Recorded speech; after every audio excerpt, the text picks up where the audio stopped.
안녕하십니까. 서울성모병원 이면입니다. 방금 장기혁 교수님 말씀해 주신 것처럼 저희가 첫 번째 케이스 시비어 AS와 우연히 발견됐지만 에어틱 다이섹션과 애니리즘이 동반된 환자에서 치료한 케이스를 간략하게 보여드리겠습니다. 일단 케이스부터 간략하게 설명드리면 75세 남자였고 NIH 클래스 2의 DOE 및 에폴트 엔자이나 주사로 내원하신 분입니다. 기저질환, 고혈압과 고지혈증 병력이 있었으며 다음과 같이 이제 약물 치료 중이었고 EKG는 뭐 사이너스 리듬, 레귤러 사이너스 리듬이었고 STS 스코어는 5.5%, 클리니컬 플레일리티 스케일은 한 5, 6 정도에서 이제 모더레이티 플레일리티가 있는 환자였습니다. 그래서 이니셜 에코를 보시면 이건 시비어 AS와 마일드 AR 소견이 보였고 쇼 엑시스에 보시는 바와 같이 NCC, RCC의 클래시피케이션 및 커미셜 퓨전 소견이 보이고 있으며 Vmax는 4.1 정도, 민 프레셔 그레디언트는 40 정도에서 시비어 AS에 합당한 소견을 보이고 있었습니다. 그래서 이제 프리 타비 워크업을 시행하기 위해서 저희가 이제 체스트 CT 및 이제 업도널 CT를 같이 찍게 되는데 찍다 보니까 레프트 서브클럽 아테리 하방 쪽에 이렇게 다이섹션 및 애니리즘할 체인지가 보이는 에어팅 디센딩 소라식 에어타 애니리즘 한 맥시멀 다이미터는 5.5 cm 정도 되는 이제 발견이 되었습니다. 그래서 과연 그러면 이런 환자, 즉 이제 시mptomatic severe aortic stenosis 이런 뭐 다이섹션이나 아니면 에어틱 애니리즘이 동반되어 있는 환자에서 과연 이제 가장 적절한 치료 방법이 뭘까에 대해서 이제 고민을 해봤습니다. 크게 우리가 이제 두 가지로 이제 고민을 해볼 수가 있겠는데요.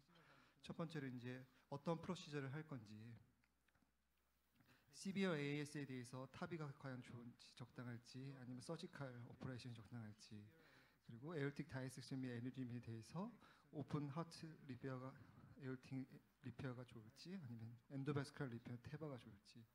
두 번째는 이제 타이밍으로서 사이멀테니어스하게 컴바인드 원 스테이지 오퍼레이션이 좋을지 아니면 시퀀셜 투 스테이지 하는 게 좋을지 이제 고민을 해볼 수가 있을 것 같습니다. 일단 여러 가지 이제 고려해야 될 팩터가 있겠는데요. 먼저 이제 환자 측면에서 보면 이런 특히 이제 기저질환, 특히 이제 베이스라인 레날 펑션이라든지 렁 펑션, 우리 이제 하트 펑션, 즉 LV 시스톨릭 펑션이나 이스케믹 하트 디지즈 동반 여부가 중요할 것 같고요. 이제 환자의 퍼포먼스 스테이터스든지 헤모다이나믹, 바이탈 사인들이 중요할 것 같고, 모든 프로시저와 마찬가지듯이 환자나 보호자의 이제 프레퍼런스 선호도도 중요한 고려 요소가 될 것 같습니다. 두 번째로 이제 우리가 아나토미컬 프로시저 팩터를 고려할 수 있는데 이런 밸브 몰폴로지라든지 이런 베슬의 에어타나 뭐 베슬의 아나토미, 컴플렉시티가 이제 우리 치료 방법을 결정하는데 중요한 요소가 될 것 같고, 각각 프로시저의 이런 이밸리에이션 통해서 컴플렉시티가 고려돼야 될 것 같고, 마지막으로 이제 당연히 오퍼레이터의 익스피리언스나 그리고 하트 팀이 서포트가 될 수 있는지가 고려할 사항인 것 같습니다. 일단 프리스타비 이밸리에이션을 먼저 했고요. 보시는 바와 같이 애닐러스 에리아도 한 570, 에어리아 디아메터도 한 27, 그리고 뭐 사이너스 발살바 다이아메터도 뭐 36mm 정도로 충분했고요. 코로나리 헤이트도 한 17, 15mm 이상으로 타비하기에 적절한 아나토미를 확인할 수 있었고, 페리페랄 베슬도 미니멀 다이아메터도 양쪽 엘리아 미니멀 10mm 이상으로 타비하는데 큰 문제가 없을 것 같은 우리가 이제 아나토미 소견을 확인할 수 있었습니다.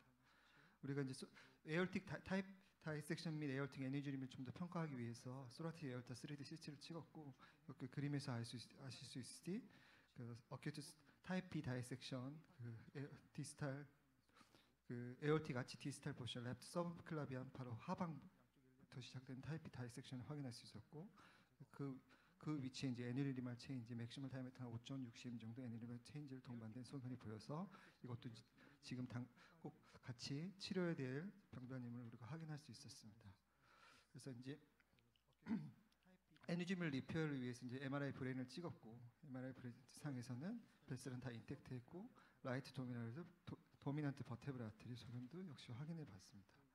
그래서 이 환자에서 일단 저희 이제 병원의 어프로치는 일단 환자 고령이고 고령이시고 하이 서지컬 리스크고 모더레이트 플라이리티도 있고 우리가 이제 그 밸브라 아나토미가 그 트랜스 카테터 하트 밸브 하기에 수터블한 적당한 이제 아나토미 상태에서 이런 환자 같은 경우에는 이제 서저리보다는 타비가 더 유리할 거라고 판단을 했고 그러니까 마찬가지로 고령이고 수술 위험성도 높고 에어터 뭐 사이즈나 아나토미를 봐서 에바에 적절한 테바 죄송합니다. 테바에 적절한 아나토미라 생각해서 테바를 계획을 했습니다. 그래서 테바 같은 경우에는 일단은 이제 타비를 통해서 타비를 후에 헤모다이나믹 스테이터스를 좀 스테이빌라이징 시킨 다음에 하는 게 좋을 것 같았고 저희는 이제 시퀀셜 한 프로시저보다는 이제 컴바인드 타비 앤 테바 프로시저를 이제 계획을 했었는데 그 이유는 뭐 이제 많은 이제 저널이나 논문에서 이미 알려져 있듯이 우리가 타비를 하게 되면 보통 이제 시스톨릭 BP가 상승하고 이 경우에는 이제 시스톨릭 BP 상승을 통해서 에어티 스티프니스나 월 스트레스를 증가시키기 때문에 이런 에뉴리즘의 체인지가 에뉴리즘이 있는 환자에서는 럽처 리스크가 증가하게 됩니다. 그리고 두 번째 이유는 이런 고령이고 코모비티가 동반되고 하이 오피 리스크가 있는 환자에서 이런 두 프로시저를 동시에 함으로써 같은 베스큘러 사이트, 억세스 사이트를 이용하고 그리고 전신 마취 위험을 두 번 할 거를 한 번으로 줄이면서 페리 오퍼레이티브 컴플리케이션을 감소시킬 수 있다고 저희가 생각했고 마찬가지로 이제 입원 재원 기간을 단축시키는 효과를 볼 수 있다고 저희가 생각했고 물론 이제 단점은 뭐 콘트라스트 인듀스 네프로패시 단점이 있었지만 본 환자 저희 환자 같은 경우에는 이제 레나 펑션은 GFR 90 이상으로 유지되는 환자였고 미리 이제 플래닝을 통해서 미리 이제 조영제를 최소화하는 그 어프로치를 통해서 조영제 양을 최소화하기로 하고 이제 시술을 시행했습니다. 타비는 뭐 오전부터 많이 보셨으니까 이제 간단하게 설명드리면 큰 문제는 없었습니다. 물론 이제 그 타비 하기 위해서 우리가 그 런더키 스티프 와이어를 사용하기 때문에 그 와이어링 할 때 다이섹션 플랩을 건드리지 않도록 조심하는 게 제일 중요할 것 같고 억세스 사이트는 라이트 커먼 페멀 아테리의 16브랜치 시스를 사용했고 이어서 이제 테바를 해야 되기 때문에 저희는 보통 이제 프리클로즈 하나만 사용하는데 이제 두 개를 사용해서 프리클로즈를 했고 25mm 프리볼론을 한 다음에 사피엔스리 29mm 볼론을 디플로이먼트 했습니다. 특별한 문제 없었고 그 밸브 임플란테이션 후에도 뭐 AR이라든지 파라벨룰 소견 없이 아주 성공적으로 잘 됐습니다. 그래서 이어서 저희가 테바를 시행을 했고요. 그래서 그 테바용 와이를 변경한 다음에 역시 이제 억세스 사이트를 타비할 때 사용한 억세스 사이트를 동일하게 사용했고 그래서 20프렌치 시스를 이제 교체를 한 다음에 그 에어토그램을 통해서 존2 테바를 시행을 하였습니다. 시행할 때도 뭐 특별한 문제는 없었고요. 시행을 하고 난 다음에 거기에서 그 암플라저 바스큘라 플러그 14mm짜리로 바스큘라 플러그를 하고 최종적으로 이제 에어틱 밸브는 특별한 문제 없는 걸 확인하고 이제 프로시저를 끝냈습니다. 그래서 이거는 포스트 오피 프로시저 에코드를 보시면 역시 이제 프로스테틱 에어틱 밸브 위치도 좋고 밸브 펑션도 좋은 걸 확인할 수 있었습니다. 2개월 후 이제 팔로우업 소라시 에어타 CT도 뭐 특별한 문제 없이 엔도리카 없이 뭐 잘 유지되는 걸 확인할 수 있었습니다. 그래서 사실 저도 한번 요 발표를 준비하면서 한번 리서치를 해봤는데 전 세계적으로 사실 뭐 AS나 뭐 AS와 동반된 에어틱 애니리즘의 치료 방법에 대해서 이제 가이드라인 같은 스트롱 에비던스는 없습니다.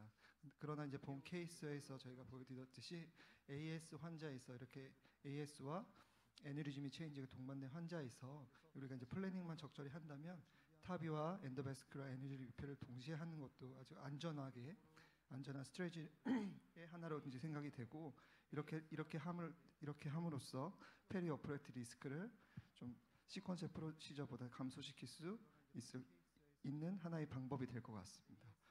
네, 이상입니다. 네, 패널 질문.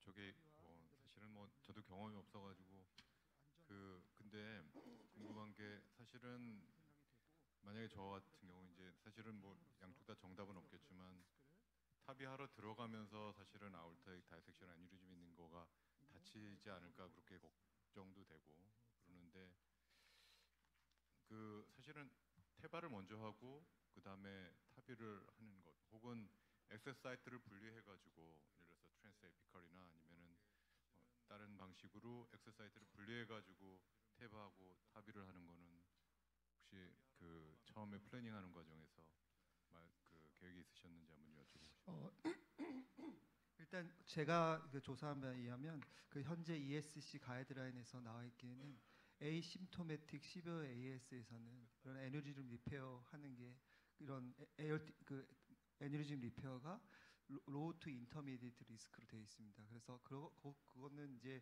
우리가 어떻게 시도해서 볼 수 있을 것 같은데 상규환처럼 뭐 심토마틱 시비어 AS 환자에서 과연 뭐 AS를 먼저 치료해야 될지 아니면 애뉴리즘 리페어를 먼저 해야 될지는 아직 뭐 정확한 게 우리가 에비던스는 없는 것 같고요. 일단 제 개인적인 생각으로는 이런 심토마틱 시비어 AS에서 우리가 만약에 테바 프로시저를 먼저 한다고 했을 때 그런 이런 헤모나이믹 체인지를 때문에 예를 들면 카디오제닉 샥이 생겼을 때 이거 회복할 방법이 없기 때문에 제 생각에는 탑일 시비어 AS 치료를 먼저 하는 게 좀 더 안전하고 합당한 방법 아닐까 잘 그렇게 생각합니다. 몰라서 여쭤보는데 이게 탑이 하고 나서 이 다이섹션이 악화된 이런 케이스들 보고들이 있었나요? 탑이 하고 나서 에너지지만 체인지가 증가된다는 그 보고는 이미 많이 돼 있고요. 단지 우리가 과연 그러면 얼마나 많은 기간을 두고서 우리가 하는 게 더 안전한가 사실 그거에 대한 정확한 데이터는 없지만 아까 제가 서론에서 간략히 말씀드린 것처럼 우리가 탑이를 하고 나면 우리가 시스톨의 BP가 상승하기 때문에 당연히 에어티 특히 에어티 같이 에너지 동반된 경우에는 월 스트레스가 증가하기 때문에 에너지즘이 더 심해지는 걸로 돼 있습니다. 그러나 네.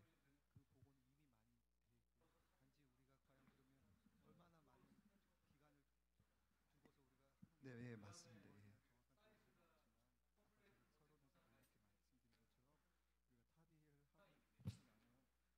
그러니까 그분이 다이색이 그 레프트 서브카면 아테 바로 직 하방부터 시작이 돼서 그 아치 조금 바로 아래까지 갔는데 이게 다이색이 되면서 오래전에 된 것 같아요. 그래서 5.5cm가 돼서 그거는 그냥 다이색을 힐링하려고 한 게 아니고 그냥 그 아뉴리즘 자체를 커버를 해줘야 될 것 같아서 이제 하게 사실 됐습니다. 이걸 이제 애울타 하는 사람은 저런 질문 포함하고 막 벌떼처럼 뭐라 그럴 거예요. 근데 사실은 이게 왜냐면 그 우리 저 펠로 선생님이에요. 그러니까 클리니컬 인디케이션, 어너토미컬 인디케이션을 펠로 선생님 입장에서 알아야 되는데 이 환자가 이제 지금 온셋이 정확히 모르죠. 네, 온셋도 파악은 모르고 안 돼요.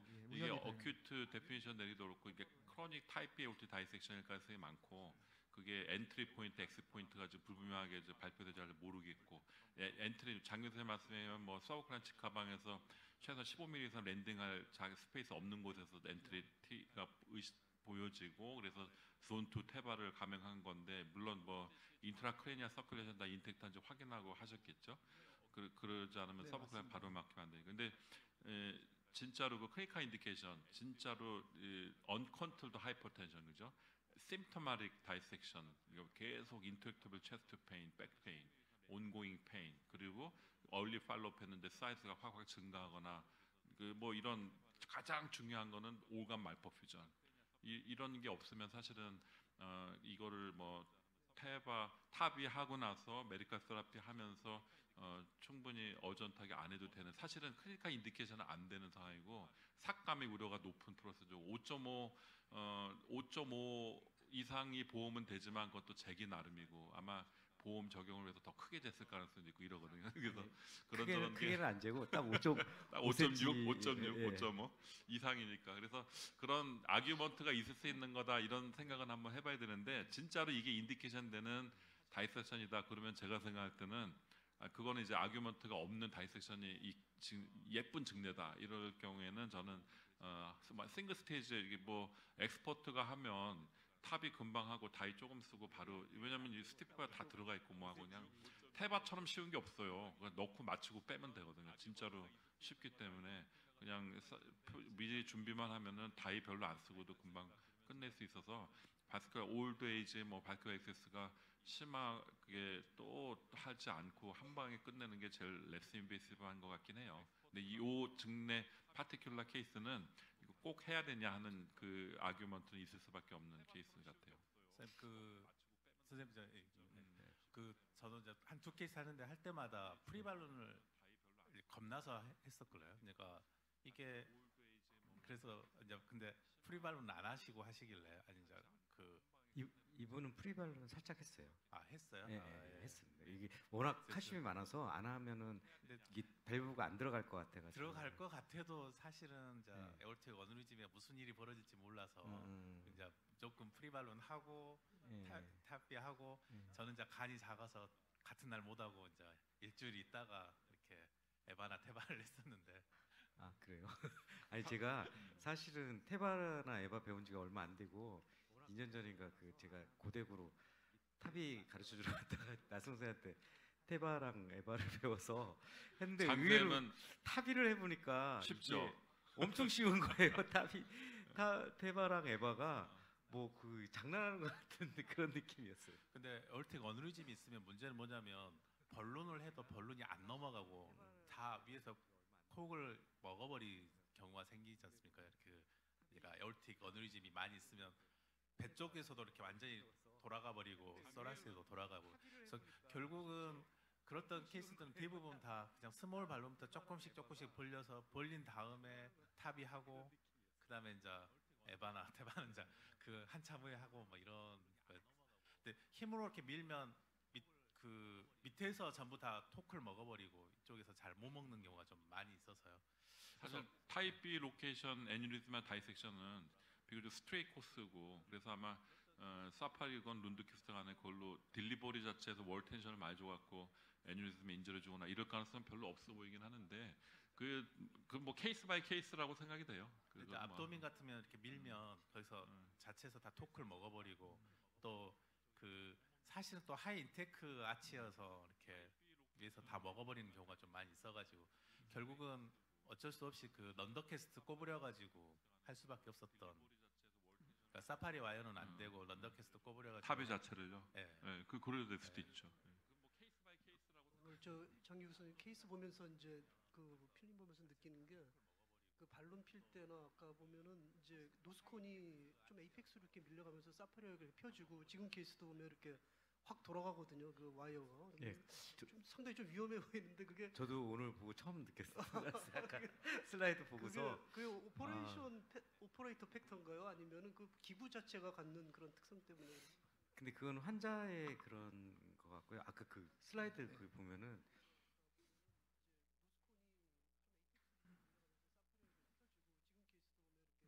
밸브 임플란테이션 할 때 보면은 네.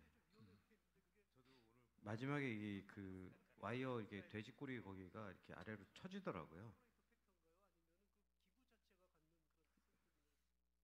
근데 그건 환자의 그런 거 같고요.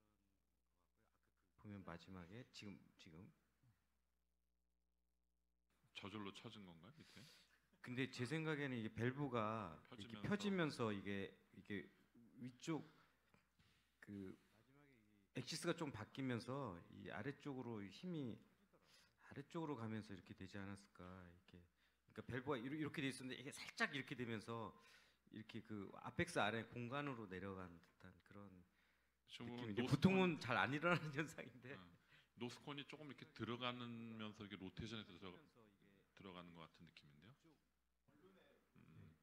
밀려서 들어가는 발론의 것 같은 노스콘이 느낌이. 밀려서 뭐 어쨌든 안 터졌으니까 됐죠. 아 저도 오늘 여기서 보면서 여기서 처음.